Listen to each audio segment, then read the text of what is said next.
Have you been struggling with getting started with journaling?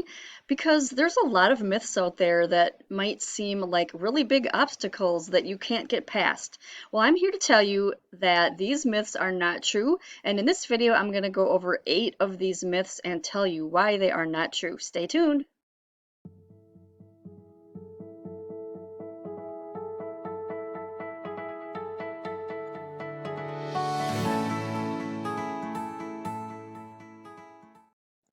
Hi everyone, in this video I'm going to go over 8 journaling myths and why they are not true. There are a lot of myths out there about journaling, and this can prevent people from starting a journaling practice. It can also make someone who has already started a journaling practice to get a little bit disappointed and feel like they're not doing it right. And they might have heard these myths, and that might perpetuate their disappointment. So I'm here to give you these 8 journaling myths and tell you why they are not true. So the first myth we have is that you have to be good with words. This is a big one because really journaling is writing. It's forming words on a paper, and usually people think of the only people that do that are authors and or people that are writers for their job. And if you don't have a good way with words, then they might not think of journaling as something that they can do. Why is this not true? This myth is not true because if you can think it, you can write it. And that's all you really need to do. That's journaling is really just getting your thoughts out onto paper. Whatever your thoughts are, that is your language. You don't have to speak author language. You don't have to have fancy words knowledge. You don't have to have a really big dictionary in your mind of all these words to choose from.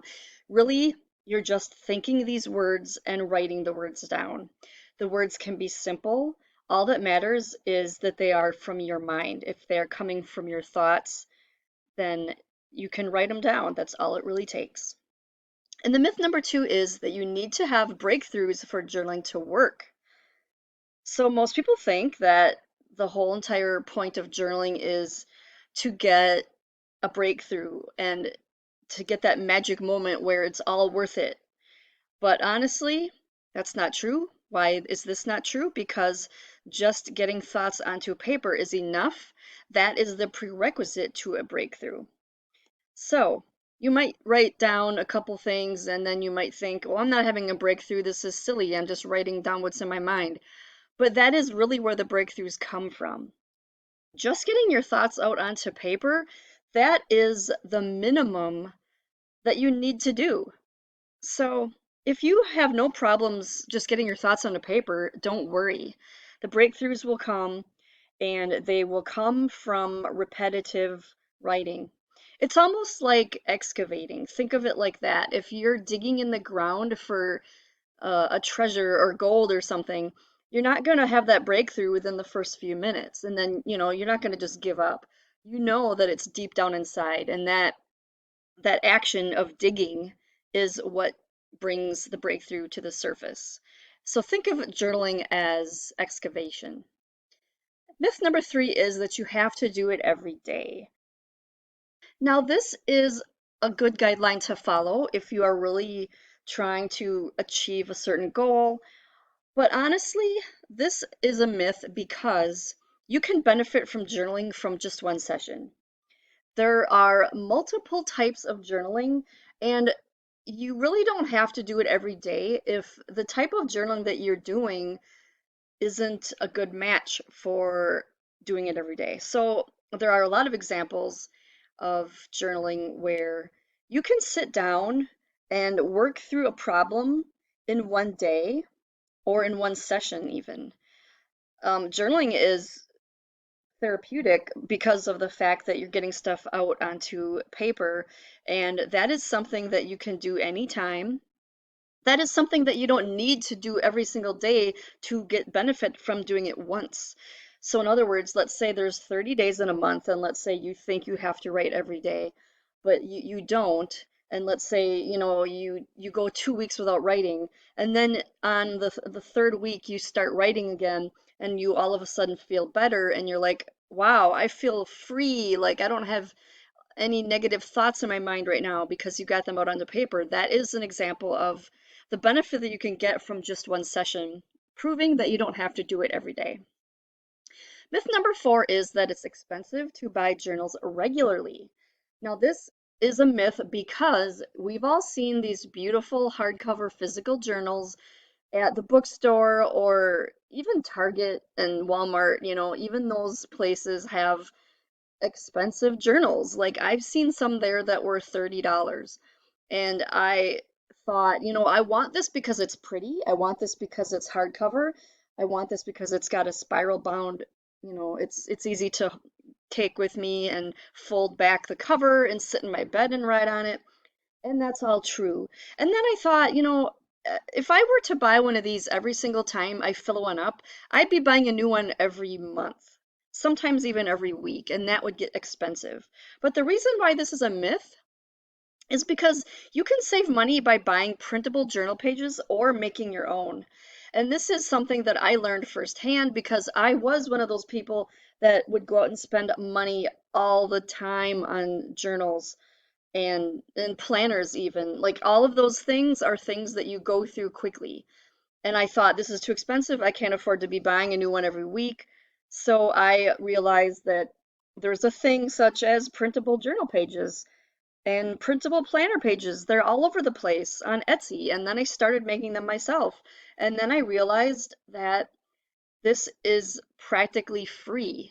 The only thing you have to spend money on in that case is printer ink and paper and a binder to put your stuff in, or you can use a clipboard. And binders and clipboards are very, very cheap. You can even get them at the dollar store. You can decorate them however you want.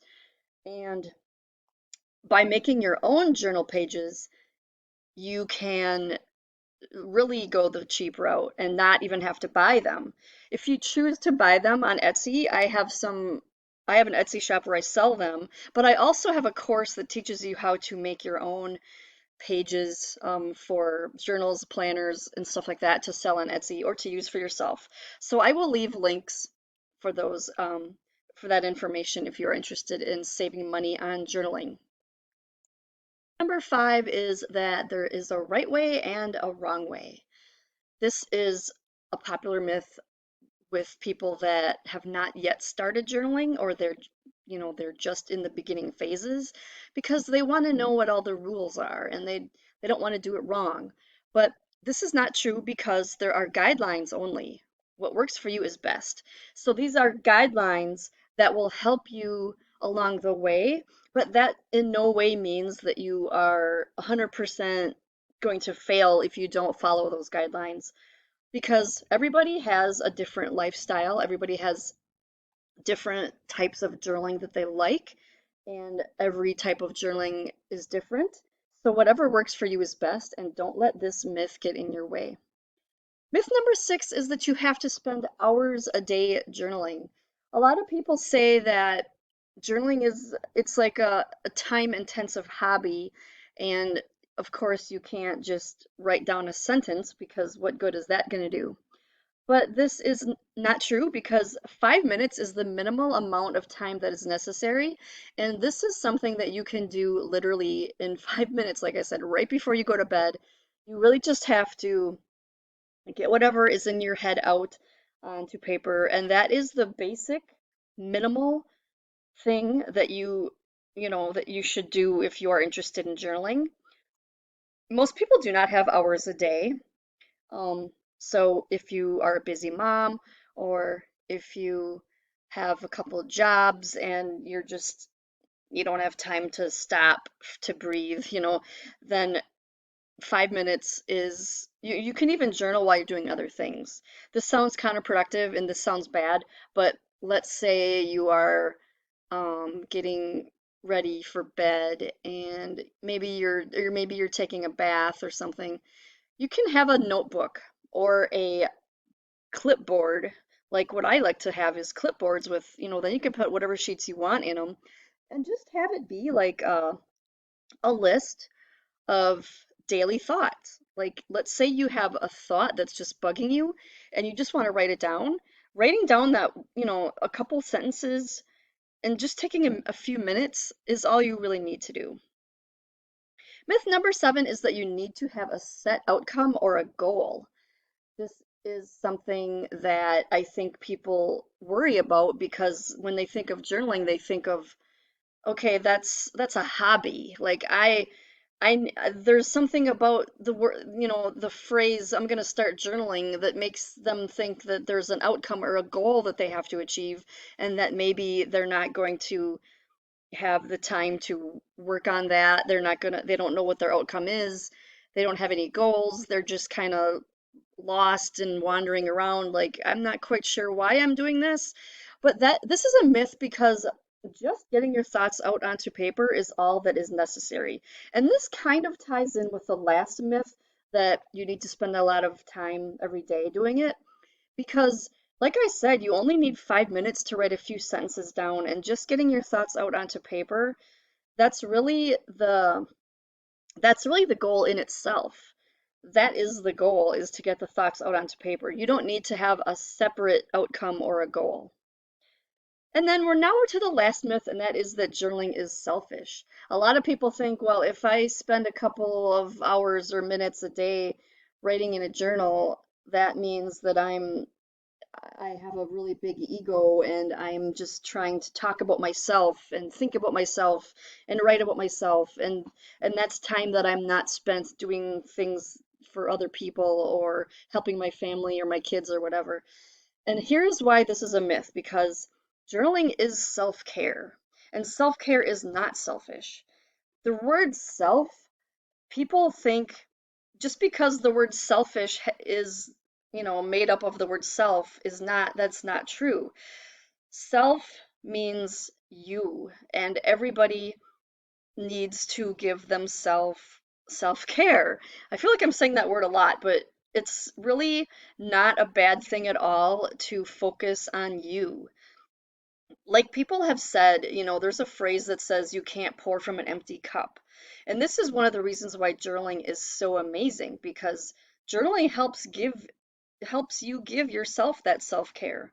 This is one of the few tips of self-care that I say that everybody should try to do if nothing else. Like this is one of the things that there's so many benefits to journaling, mind, body, and soul, and these are not selfish. They are important and they are crucial for your mental well-being and your spiritual well-being.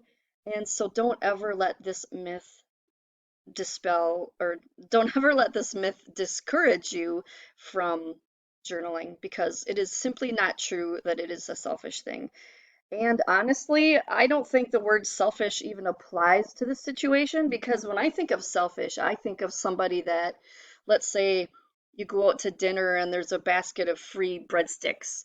You're selfish if you take like 3 or 4 of them right from the start and then you eat them really quickly so that you can take more and then you see the last one and then you take the last one too. That's a selfish act. Now you can see why that is different from journaling because you are giving yourself care. You are giving yourself the attention that, well, maybe attention's a bad word because attention has bad connotations to it. But when you are attending to yourself to make yourself healthy, that is necessary, crucial, and important, not selfish. So I hope you've enjoyed this video of 8 journaling myths and why they are not true. I hope you got some benefit out of this, and if you know anybody that is struggling with journaling and struggling with any of these myths, you can send this video their way and give them some help as well. Thank you so much for watching, and I'll see you in the next video.